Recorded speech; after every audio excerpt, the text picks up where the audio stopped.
Welcome to Elementary Python for CBSE. Today we are going to discuss about problem solving and program execution. In this topic we are going to discuss the problem solving method or methodology, which is also called a problem solving cycle, which comprises of various steps like analyzing a problem, designing, coding and testing, execution of a program, and discuss the different types of errors that we may encounter in a program. And our basic aim is to discuss various design tools like algorithms and flowchart, how they help in better programming.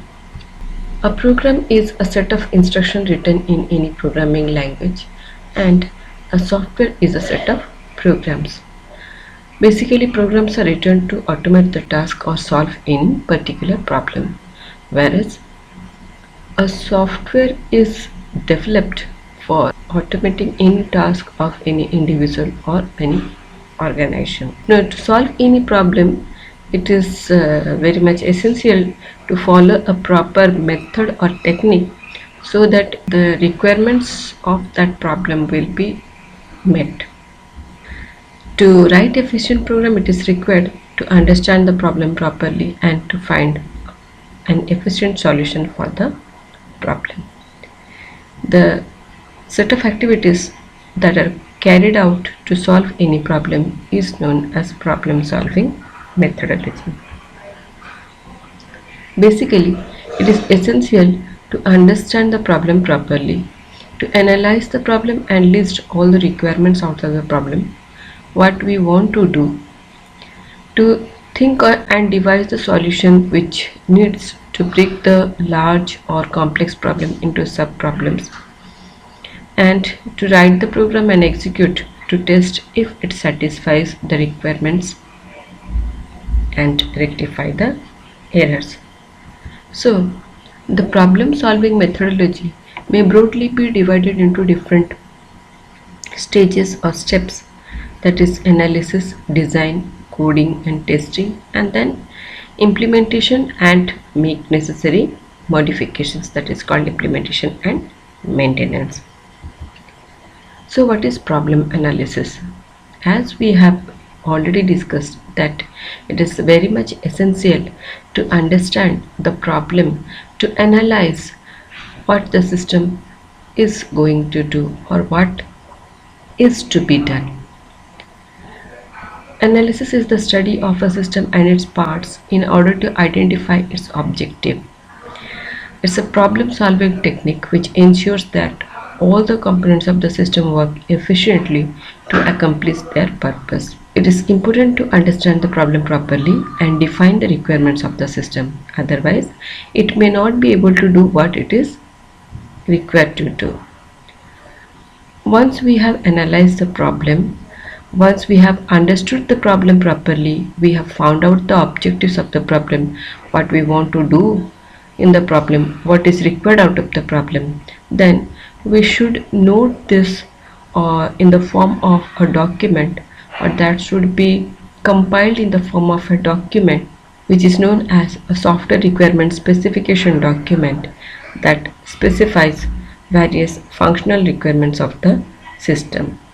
Remember, analysis helps you to understand the problem, identify the requirement, and it helps you to know what has to be done. Once we have understood what has to be done, then we must think of the solution, how to solve it, how to do. That is to think of the possible solution. So, system design is the process of defining the solution to satisfy specified requirements and to transform the SRS document into a logical structure defining the modules, the interfaces and the data for a system. So in this case, we also think of how this input will be transformed into the output. In the analysis phase, we have found out the input along with the output. The output tells us what we want out of the system, and the input tells us what we need to provide to get that output. So the result of the design step is again a design document which will help us in later stages like coding. Different design tools like algorithms, flowcharts, pseudocode, decision tree, data flow diagram, UML diagram, etc. may be used to represent the solution diagrammatically or in terms of written text. One of the efficient way of designing is decomposition. That means to break down a large and complex problem into smaller manageable parts known as subproblems. There are two basic approaches of decomposition, top down and bottom up. In the top down approach, the complex module is divided into sub-modules. Each submodule may then be decomposed further if needed.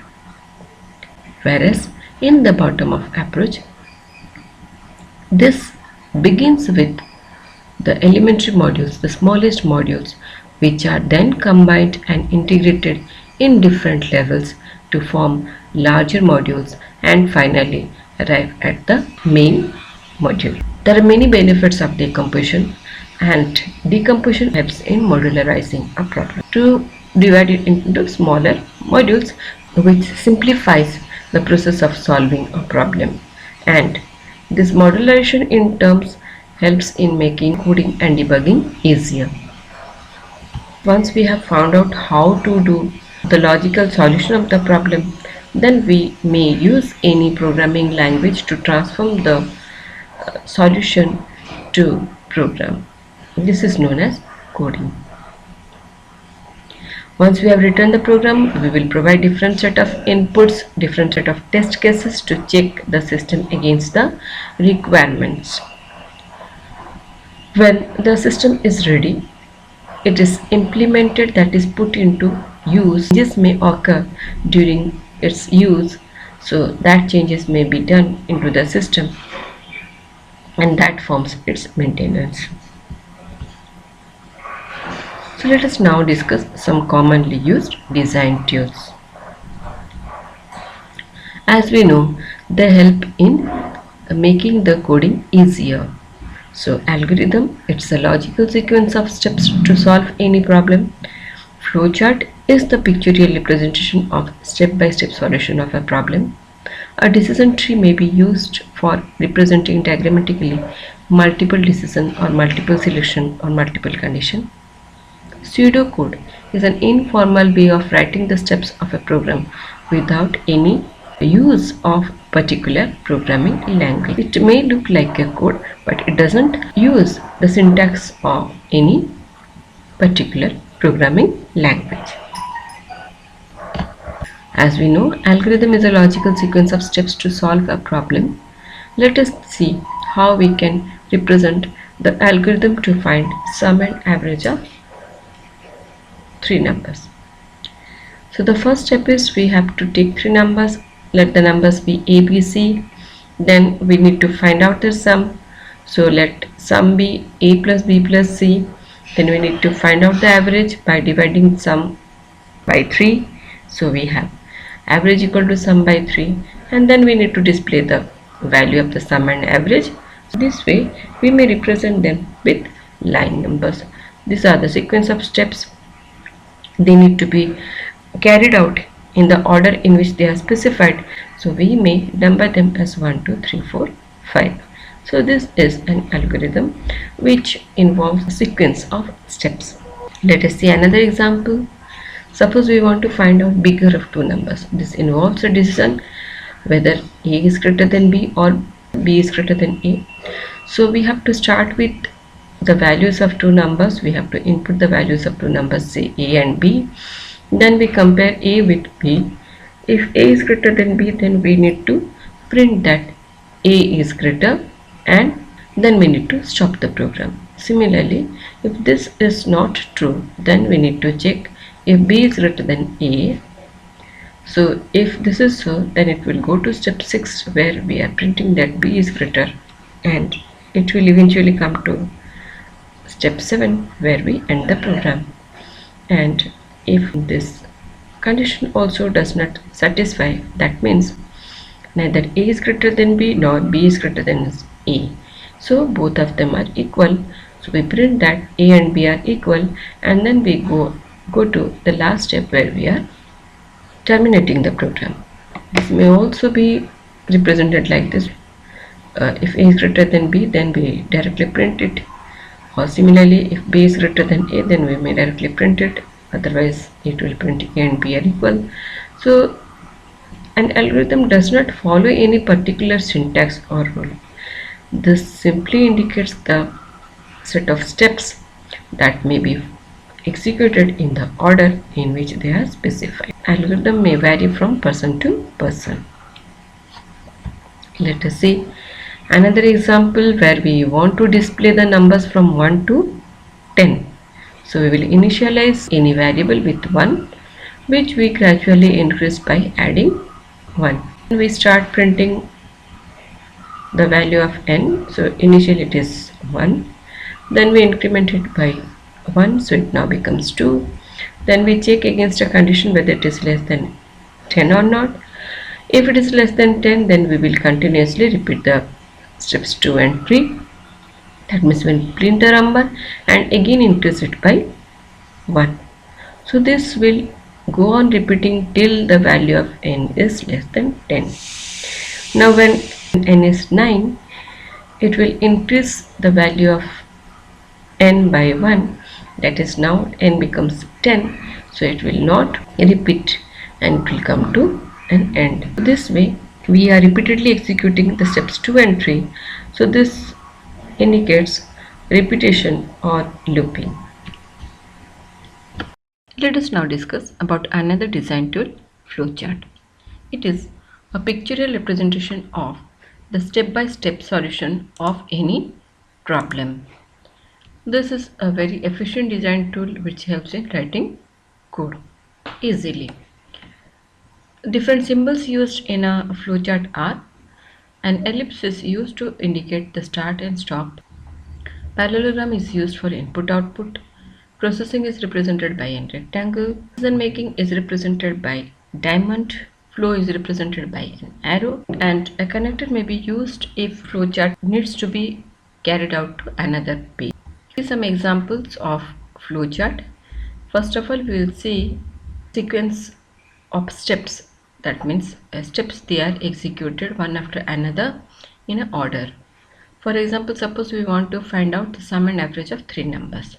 So we have to start by taking 3 numbers, say A, B, C. Then we find out the sum and average, which is represented by processing box. We may have separate processing box, or we may represent the processing using a single box if they are together.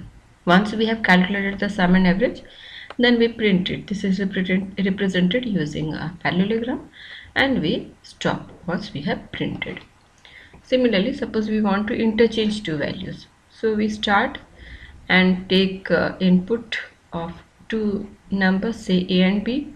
Then here we are interchanging using a third variable. There may be different logic for swapping numbers or interchanging numbers or interchanging values. Here we first assign the first value to another variable, that is C. So C now holds the value of A. Then to A we assign the values of B, and finally to B we assign the values of C, which holds the values of A. So when these steps are processed, we are having the value of B in A and value of A in B. So they are interchanged. Then we print the values, interchange values, and we stop. This flowchart represents a sequence of steps. This may not happen every time. Sometimes we may need to take decision, and depending upon the outcome of the decision, whether it is true or false, different course of actions may be taken. So in that case, it will be represented using a decision box, that is a diamond. So let us see an example. Suppose we want to find whether a number is an odd number or an even number. So we start and take the input for a number, say A. Then we check whether it is divisible by 2 or not. If it is divisible by 2, then the remainder will be 0. So suppose we represent this using the modulus symbol. So if a mod 2 is 0, then print print even. If it is true, then print even. If it is false, that is it's not 0, then print odd. And once printed, then we will stop. Similarly, we can represent any decision. Let us see another example where we want to repeat some steps. This example represents looping or iteration. Suppose we want to find out the factorial of a number. So we start by inputting number, any number. We take the product as the multiplicative identity, that is 1. We use a counter and initialize it to 1. We multiply this value with the initial product. So we now get the new product and we check whether the counter is less than the number of terms for which, or the number for which we want to find out the factorial. If it is not, then we increase the counter and again multiply it with the previous product and repeat the process of checking this, incrementing it and finding the product until c has not reached the value of n. C is not equal to n. Once c is equal to n, we got the factorial of n. We have multiplied the values up to n. So we print the result, that is the product, which is the factorial, and we stop. So that's all in flowchart. Thank you.